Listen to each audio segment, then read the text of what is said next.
I am so excited about today because this is a very exclusive ladies only show. And I'm going to have some ladies on from all over the country, well, all over the world, hopefully. And we're going to have some conversations, some intimate conversations that we're actually going to allow you, the listeners, to be like that fly on the wall. Before I bring on my ladies, there's some things that I want to talk about, which is why I felt like this show is so significant. For instance, women have done, 29% more childcare per week than men. That's during the pandemic. And that's based on data from 16 countries. And though we are now on the skirts of the pandemic, well, I mean, it is kind of on the rise again a little bit. These statistics are very significant.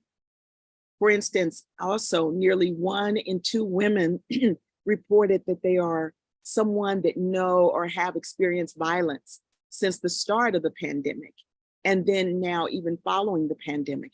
And those are statistics from 13 countries. With women accounting for more than 70% of the frontline medical workforce, which was during the pandemic, again, that brought on an added stress for women.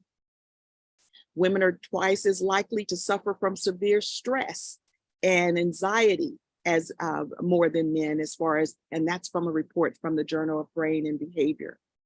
So there are so many statistics that talk about the increase of stress and anxiety among women that I wanted to have this ladies only show, and not to focus on those statistics through the entire show, but let's now talk about some things that can bring us joy.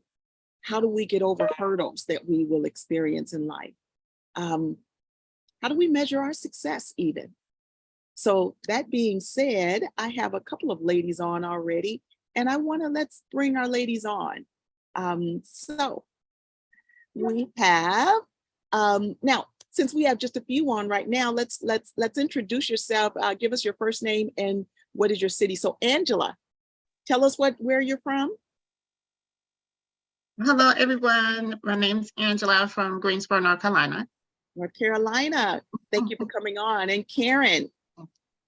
Well, hi, I'm coming from Calgary, Alberta, Canada. Thank you for being on, Karen. And Ethel. Hi, everyone. I'm from Ontario, California. Thank you, Ethel, for being on, and it's great to see you again. Now, ladies, when I sent out this notice, and and you heard me talking about the statistics, I've got a question that maybe either of you can answer. But first of all, what brings you joy? What are some of the things that you do that if you're feeling antsy, if your day just isn't going well, what are some of the things that bring you joy? And that's for either of you to answer. Well, I can answer that. All right, Karen. I mean, it's so obvious that it's family and friends, it's love and it's connection. Out of all the things that if we were to strip it all away, I want those things in place. And it brings me a lot of joy to see my kid and even see your kids. It doesn't even matter whose kids they are. I just love being around that family vibe and having people. So that's what it is for me.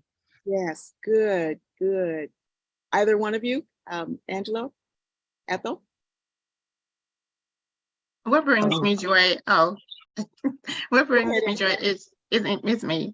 And what brings me joy is just doing what I love, my heart desire, blessing people, being a blessing to my community or family or friends. I just something, do something out of my comfort zone, but doing something that I adore and love to just be a blessing. Hopefully that makes sense. It does. Now, I do have a question though. What are some of the things that you love? I mean, it could be knitting, it could be skating. I mean, what is it? What are some of the things that you love? Doing someone's hair, I'm a licensed cosmetologist, just going out in the community, or even a family member. Hey, I want to bless you today. I don't want to charge you today. I just do your hair for free or so. Something out of the ordinary. Uh-huh. You know what? Yes. I'd like to stay on that for a moment. I talk about this almost every show, but Angela, how long have you loved doing hair? Like when you were a little girl, did you like combing the hair of dolls? I mean, did you see? Yes, I did. Yes, I Yeah. did. Yeah. Cutting the hair. And I know I wasn't good at it at the time, but I did it because I wanted to do it and dressing up dolls or dressing up and put on high heel shoes. And it made me feel good. Yeah. Well, again, I talk about, I kind of touch on this every show because we have to realize that our passions and who we are and what really stirs our soul was reflected in us by the time we were 5 years old. Study after study reveals that.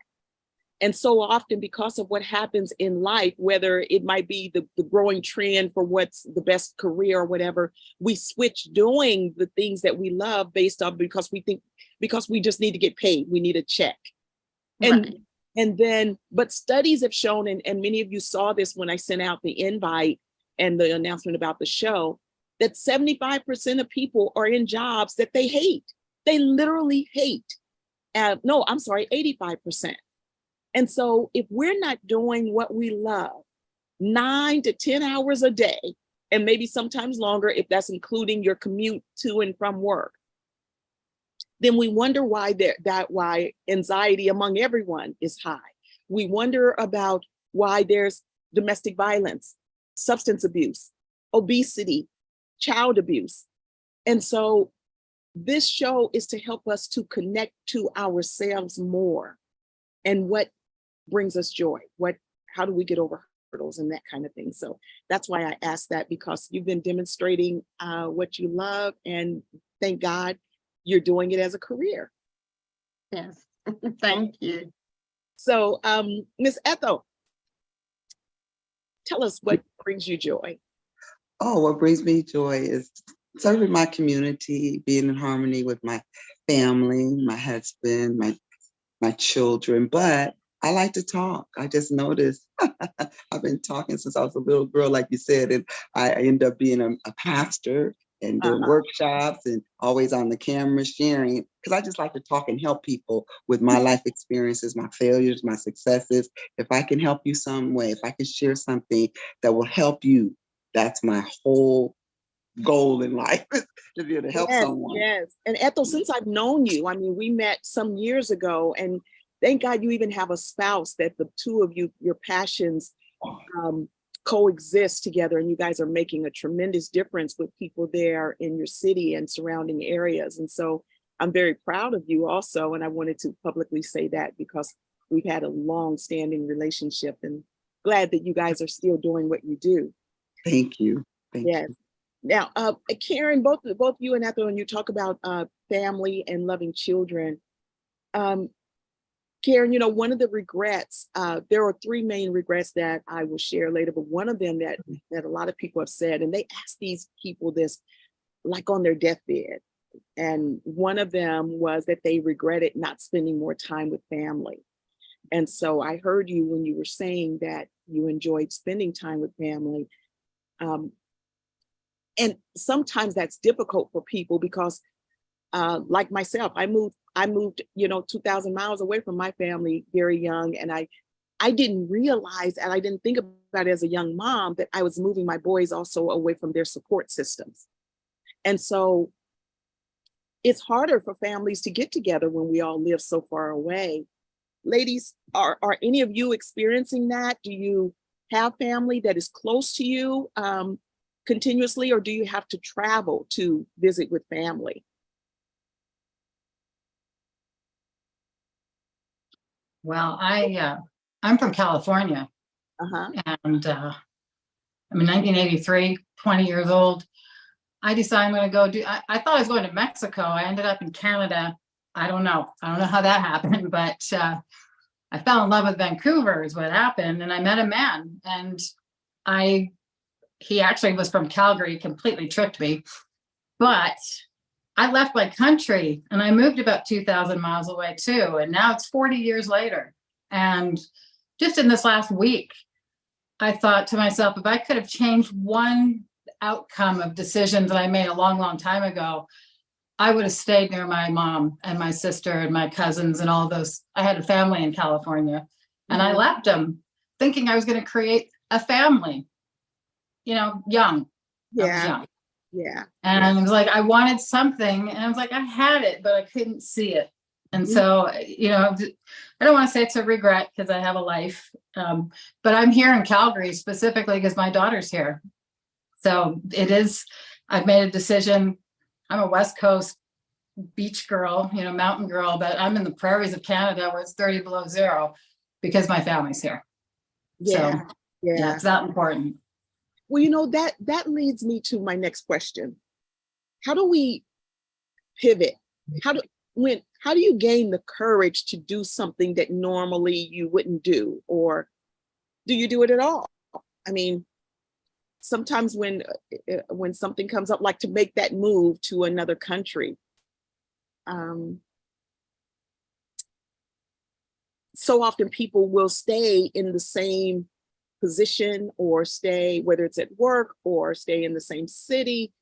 Because I'm kind of crazy. See, I just go on and do. So I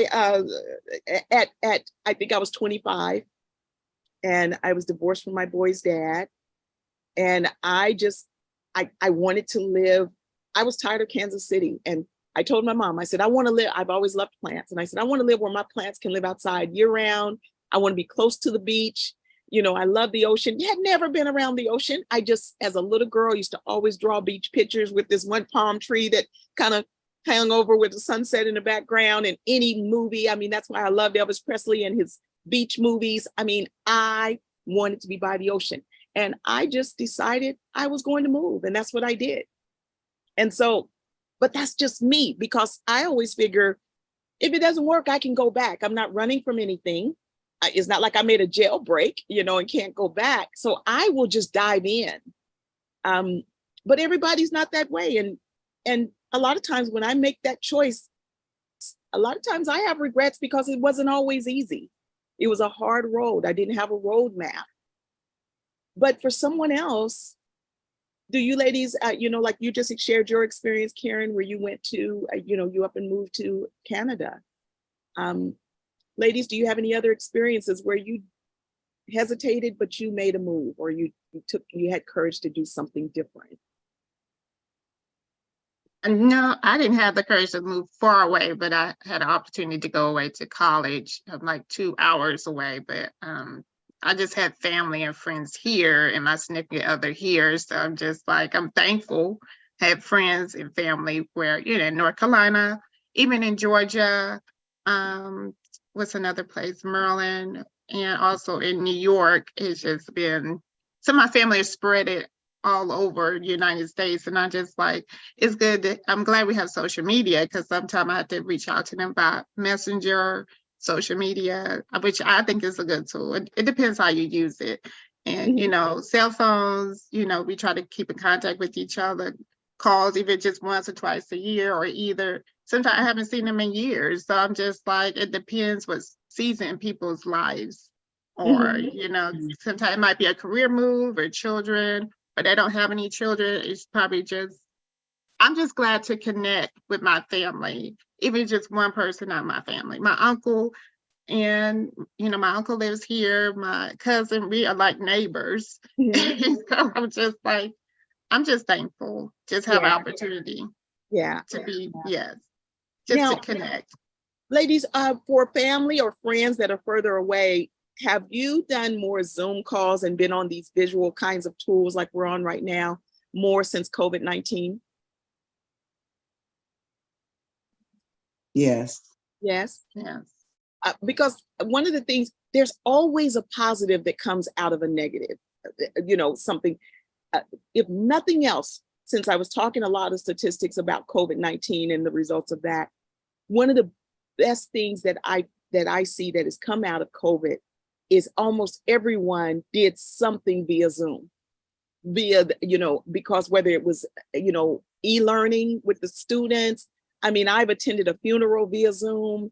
I've done girls' night outs, and we all are toasting with our wine via Zoom. And so there are just so many instances where we now are connecting virtually. We're doing the George Jetson thing. Maybe I'm dating myself, but we used to see the Jetsons and they would be talking to each other on the screen, and we are doing that now. And so in everything that happens in life, in every storm there, if you look for it, there is a positive. And that's just how I always look at things. No matter what I'm going through, like here recently, many of you are aware that I've gone through a divorce, but I look at the positives. We had some absolutely phenomenal times, and then and through that, I'm here. And had we not been doing our touring, when I was speaking and we were touring, and I came through Arkansas, would I have even realized, or would my aunt have even mentioned to me that this land was here?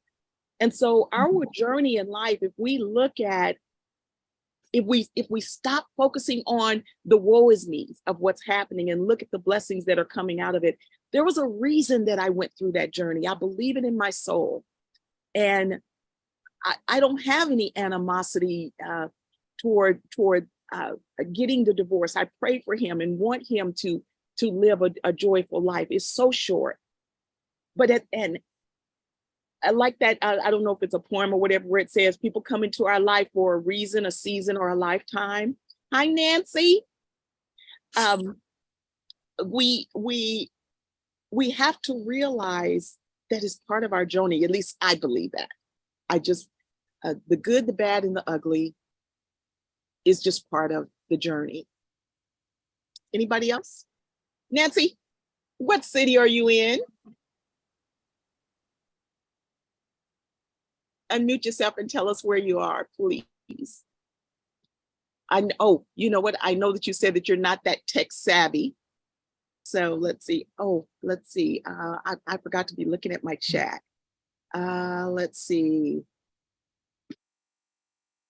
Amanda Cunningham in Duckworth said, I moved from Mississippi to the big city of Atlanta, Georgia, 21 years old, and it was the best decision of my life. Hold on, Nancy. Nancy, you're tuning in. What were you saying?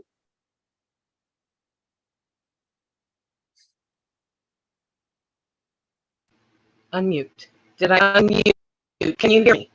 Yes. It's freezing. I'm in Atlanta. Stone Mountain, actually. Well, good to see you. Stone Mountain, Georgia. It's good to see you. We haven't seen each other since the business conference. It's been years, so it's wonderful for you to be on, darling. I'm going to show up. I will let you know ahead of time when I can do it, but I'm going to show up at the Barnyard. Yeah. Sure, I'm stay out in one of your little out places, and I don't know, you might get up too early for me there, but I'll deal. I wouldn't bother you at all. I would just enjoy you whenever you get up. So yes, yes, yes, I welcome you here in the Barnyard. Me and all of our crew. Thank you. And thank you for being on, because I know to see you too. And I know you said that you're not that tech savvy. So thank you for being on, lady. My computers, I need to get a new computer. I'm using an old one here. My Mac died. My Mac, once you go Mac, you never go back. Ooh, so I'm using an HP. Yeah. Yes. I got a Mac, and it's giving me trouble, but I sure don't want to give it up. So thank you for being on, darling. Right. Now let's see. I was reading Amanda. She said that moving to Atlanta, Georgia was the best thing she ever could have done. I left family and both parents in search of a dream. The beauty of it all was that I broke some generational setbacks. Good for you. Let's see. Okay, so that's wonderful. So now, what hurdle? We talked about the joys. How do we find joy?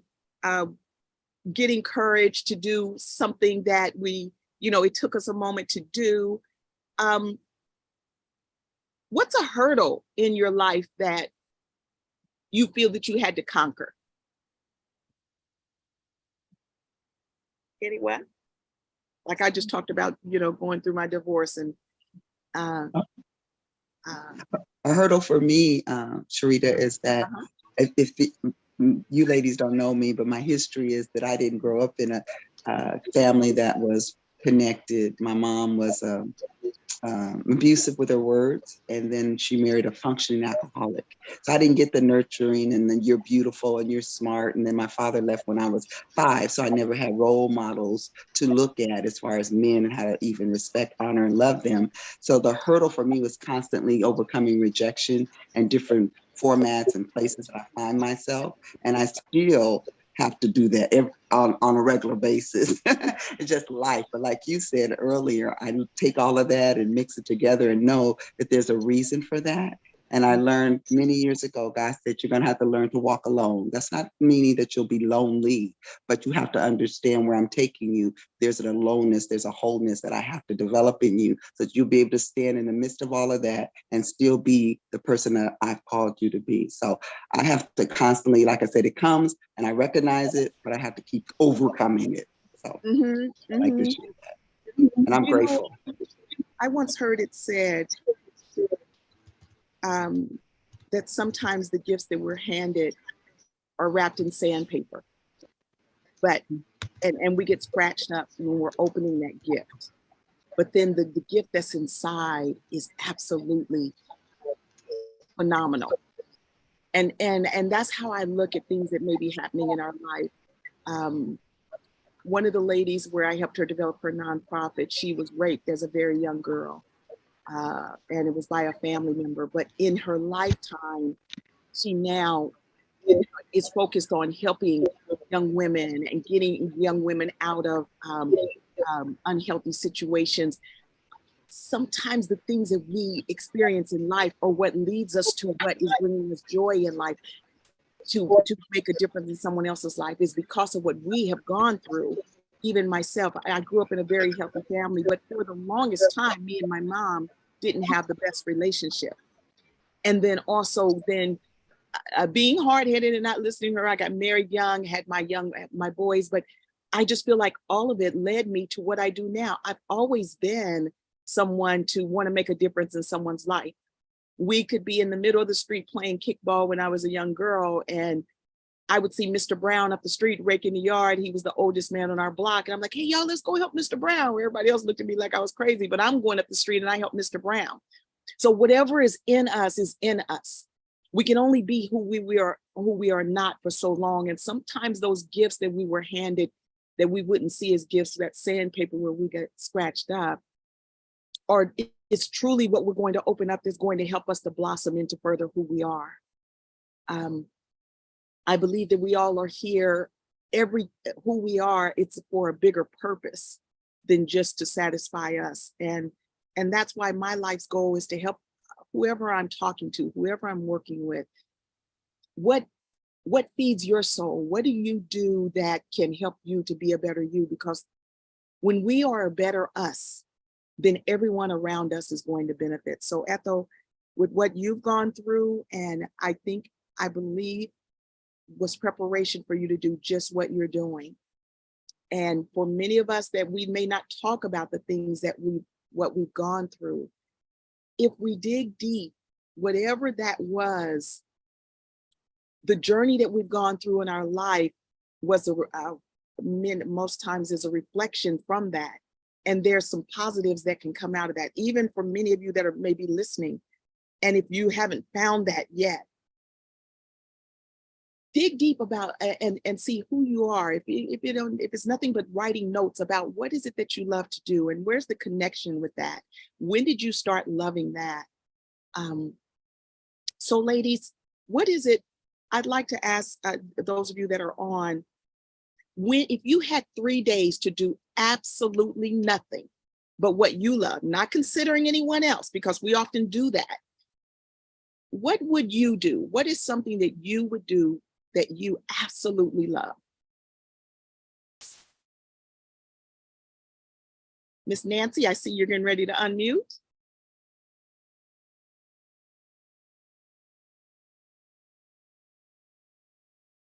Did you unmute?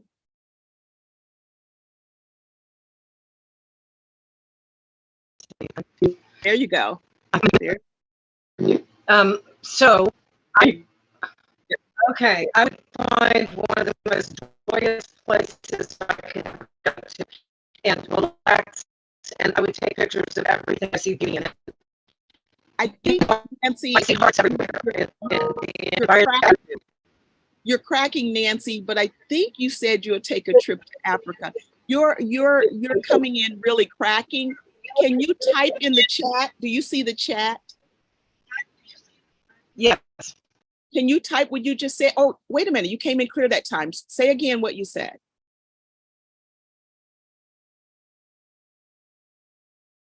If not, can you put it in the chat? Yeah, it's I think cracking. pausing all of that. Can you hear me okay now? Yes, there you go. Yes. Yes, I will. No, I hear you now. Okay. Oh, you do? I had to turn my little speaker off. Okay. So what I said, I would go to one of the most beautiful places that I love and enjoy and take pictures of everything around me. Because that's what I love to do.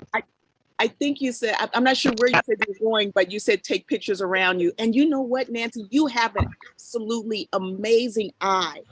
Every time when I see your pictures on Facebook, you make me want to paint. And how often have I said, oh, Nancy, can I paint that? Because your photos are absolutely phenomenal. And you know what I'm going to say? There's a grant for that, you know. Ladies. I'll talk to you about that because I was a photo during, yeah. Yeah. I've been in the grant arena for 30 years. And Nancy, you could even be taking ladies on excursions to just take photos. The gifts that God has given us, and I hope I'm not stepping on anyone's toes. I can't help but talk about God. I mean, and maybe we all have different beliefs, so I'm not trying to get anyone to believe the way I believe. But I do believe that whatever gifts we have, whether it's photography like Nancy has, whether it is sewing, it could be skiing, it could be speaking, whatever. To me, that's God showing up through us, through all of the different gifts. And when we start using that, truly using it, things will come alive, doors will open where you didn't even know there was a window. You will run into a person just by chance, and there's no way you could have finagled it. When we start operating in truly what feeds our soul, that's when our purpose really comes alive in us. I've had people that are the richest people that I've ever met that have the biggest homes, the more cars than they could even drive, and they still are wondering, why am I here? They're still not feeling fulfilled in their life. And so the more that we can get in touch with ourselves and start using those gifts, it will just, you'll know why you're here. You'll just know. And so anyone else? What would you do if you had that 3 days to do absolutely nothing? And we've got just a little under 5 minutes or 3 minutes. So I would relax. I love the water. Like, I love being by the water. I would rent a beach house and I would be by the water. I love writing. I love solace, time to just be meditative and at peace, because my life is very full and it's constant demands on my life. And so, yes, those times to just be away from everything and hear the wave. When was the last time you did that? I haven't done it in a while. We were just talking about, we need to get away. I need to get away. So it's in the works. We're planning it because I do. So that's my peace when I'm away by the water in a home, just me. Well, if you can't get away to it, create a room for it. Put up beach pictures in a room and have the sounds of the ocean on your whatever device you have, and things around you to write, beautiful journals, really nice pens. My mom always said to me, 5% of something beats 100% of nothing. And so even for myself, when I can't get to where I would love to be, I create it in a way, even in a room, you guys. I mean, I'm in a very small cabin that I've stayed in some of the finest places in the world, in my favorite city in Paris, and nothing has brought me joy than this little cabin that's unfinished right here in this country, So, but I have to be able to look in this room and see something that makes me smile. even if it's right across the room and I see, you know, I'll put a plant there so that as I'm sitting here working, I see that plant sitting over there. We have to create those things around us, you guys, that feed us no matter where we are. And so, geez, we're getting to this has gone too fast. I'm going to schedule a part 2 and a part 3 for the ladies series. Angela, what were you going to say, darling? I wanted to say, well, it sounds probably boring to some people, but I just love to be at home and relax. And I do enjoy the beach, but I really just want to be at home and watch some Netflix and just and drink some Nothing's wrong coffee. with that. Nothing, because I'm a TV addict. Nothing is wrong with that. And I'm glad that you said that, Angela, because I was talking to someone recently, and I know Vivian, we might go over just a little, but I'll make this quick. I was talking to someone recently, and they visited me here here in the Barnyard, and she was saying, well, and she's thinking about moving here, and she was saying, well, you know, I just want things to be perfect. And Sherita, I see that you're doing this with the chickens, and you know, you seem like you've got it all down. And so when I do this, I want to be perfect. I want to make sure that I'm successful. I said, what is your measurement of success? What is your measurement of perfect? If we wait for things to be perfect, we will never move. You guys, I didn't even know that a chicken could lay an egg without a rooster around. I knew nothing about chickens. I'm learning it as I go. I get on YouTube. And so, Angela, what you made to even for you for someone to think that what you're doing is boring, we've got to stop measuring what someone else may think on what satisfies our soul. And just do what makes us feel good. Before we go, and ladies, I want to thank you so much for being on. And we are going to have a part 2. I want to talk about this cartoon that I saw on Facebook. And I'm closing out. So ladies, again, if I don't say it, I want to thank you for being on. I hope that you will be on. I'm going to invite you back for part 2. And now I just need to get ready to close out. Thank you from Atlanta, California, Calgary, North Carolina. You guys have been amazing. And I see that Dr. Suki Stone is coming on and she's missed us. But I saw this cartoon, and it was a guy sitting at a desk. And in front of him was an elephant, a dog, a fish, a bird, a cat, and something else. And they were all just standing in front of him. And the fish is laying on the ground, and he's at a desk looking official. And he says, there's a tree behind them. And he says, for a fair test, I want each one of you to climb that tree. And so the way something is stated, we think it's going to be fair, but we're looking at an elephant, a dog, a bird, a fish laying on the ground. And so is it going to be a fair test? Most of them will never get up that tree. And that bird is going to fail because instead of climbing the tree like the instructions said, that bird is going to fly to get into that tree. So it was a great example how in life, we will hear something and think that it is fair and the footing is the same for everyone. And why did we fail and that other one's passed, when actually it wasn't fair, because that fish that's laying on the ground, its genius is going to come alive when it's dropped in water. And that's something that those others cannot do. That elephant is going to have some skills and have abilities that those others will not have. So we need to stop comparing ourselves to what someone else is doing. We need to stop looking at their success level and their timeline of doing it and comparing it to ourselves. We all have our own genius. God he was not selfish in giving all of us skills. And a lot of people say on Facebook, Sherita, you can do everything. No, but whatever I got, I'm going to live all the layers of me. If I can paint, I probably can't do it well, but I'm going to do this. I love taking pictures. I love learning my cello. I love living here in the country. I love being able to speak. Everything that I have, I'd say, Lord, I'm greedy. I want to do it all. And I may not do it all well, but I'm going to do it to the ability that I can do it. And all I'm saying is love yourself. Live for you. Don't measure your success or being perfect by anyone else's standards but yours. This is Sherita Herring with Beverly Hills to Barnyard, and I hope that you'll join us next week. Ladies, thank you for being on. We're going to have a part 2 and part 3 if we need to. Have a great day.